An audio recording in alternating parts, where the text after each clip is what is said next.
everybody, and welcome back to Everything Speaks, where we talk about communication, leadership, and all the signals spoken that shape how your message actually gets through and how work actually gets done. Everything Speaks.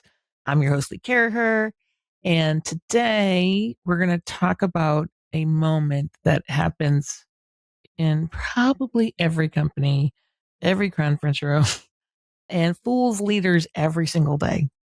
And it's the moment that we explain something important, maybe a strategy shift, maybe a new process, a big organizational change. And you look around the room and everyone is nodding. And you think, great, they got it. But here's what I've found in my experience. Nodding is not understanding. In fact, nodding is often the opposite of understanding. Put a finger up if this resonates with you. So I'm working with a new CEO who has a great vision for the future for his company and the industry and what's happening. It's going to mean a big shift for his company and in phases through different levels, all the things. And he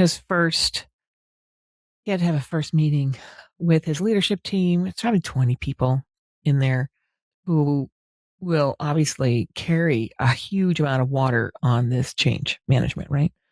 So he had the meeting, talked about the major changes coming for the company, the industry, where he saw the future, the new direction, new priorities.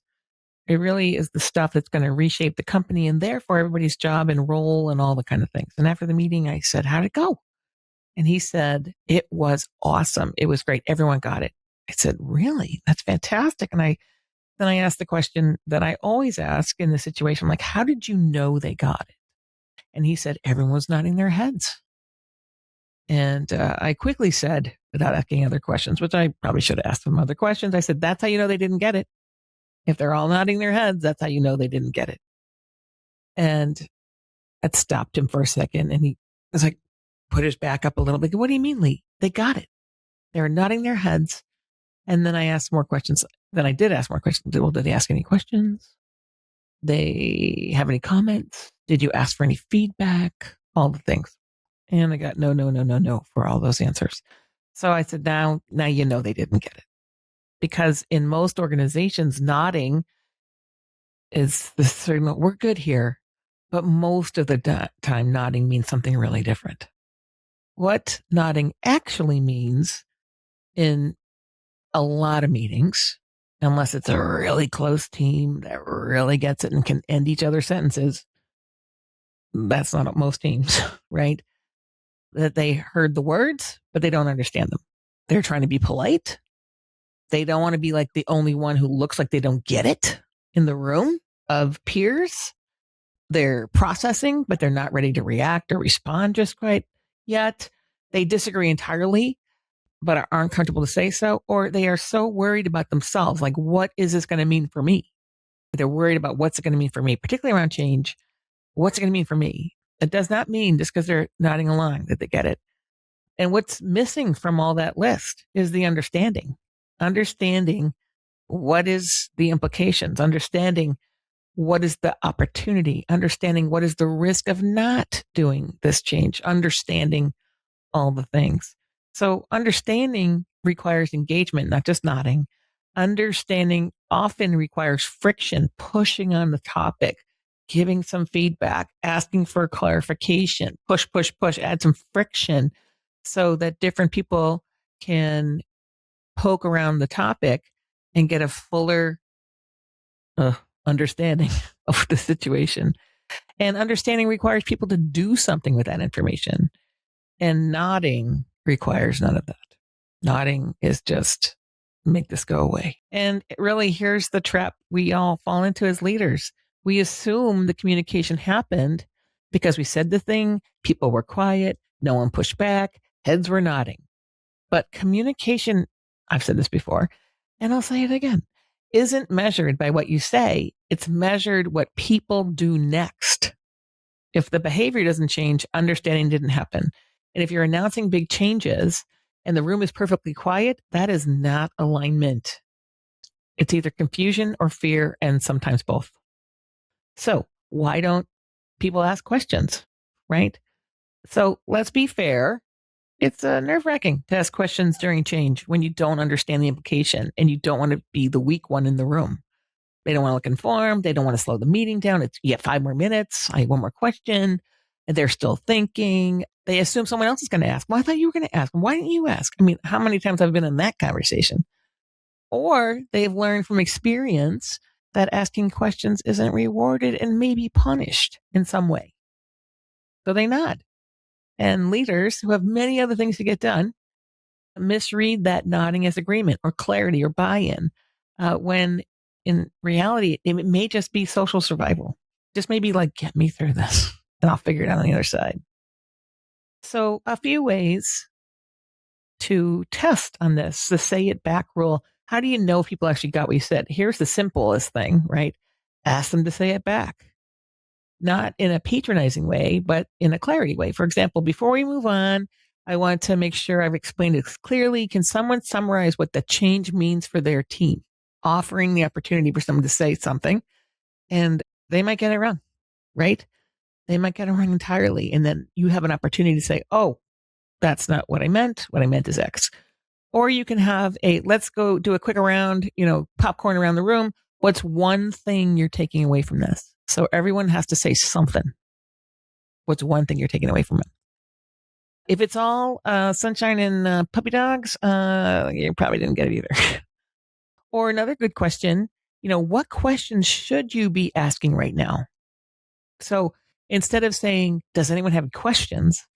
Ask them, what questions should you be asking right now? And that way, it's not about you not getting it.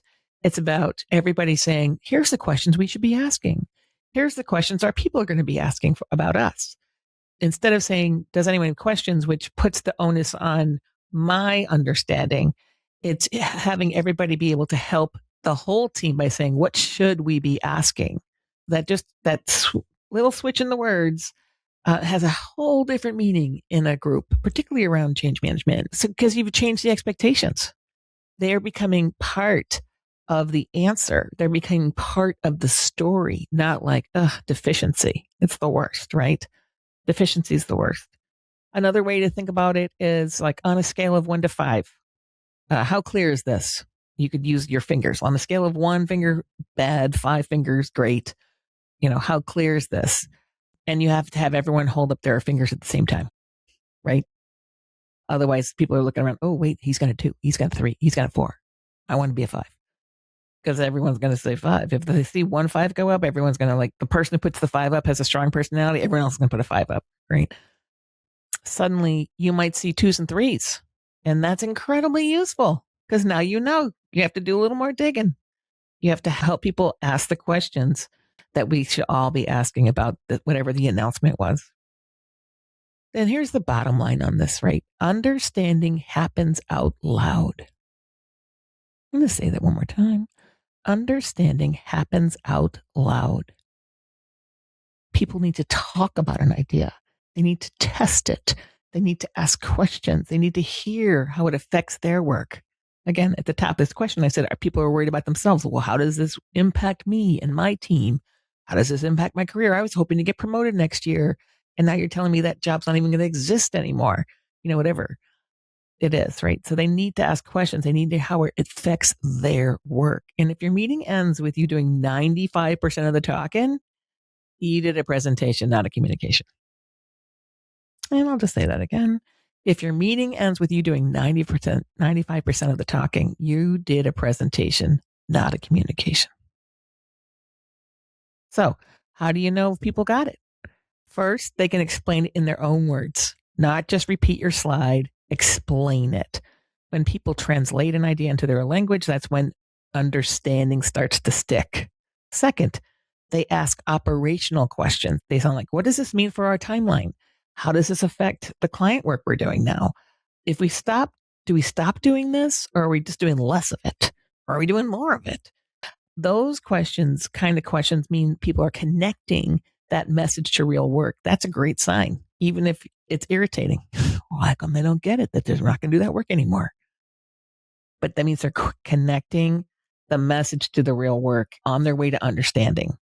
And then the third way is they challenge something. Healthy disagreement is often proof that people are thinking, right? If everyone agrees instantly, that's pretty suspicious, particularly for something new. Understanding usually comes with a few bumps in the way, right? A few hurdles to go across. Anyway, so I told the CEO, we'll call him Pete. Everyone was nodding the whole time. You probably need another meeting, or a series of meetings, frankly, not to repeat the message, but to invite the conversation that didn't happen the first time. Because the job of the leader is not to say the thing clearly, which is absolutely part of the job, to make sure the thing lands. And landing the message requires interaction. So here's the bottom line for today. Nodding is not understanding. Silence is not agreement. And if you want to know where people got the message, you have to create moments where they can prove it. Ask them to explain it. Ask them what it means for their work. Ask them what doesn't make sense about it. Because when people talk about the message, they start to own the message. And when they own it, that's when communication actually works. Also, one and done, you've heard this from me before, one and done's not going to do it. You're going to have several conversations, several ways of doing this, and deliver the message in several ways, right? You're going to have a conversation, you're going to have an email, you're going to have a follow-up, you're going to push on the questions.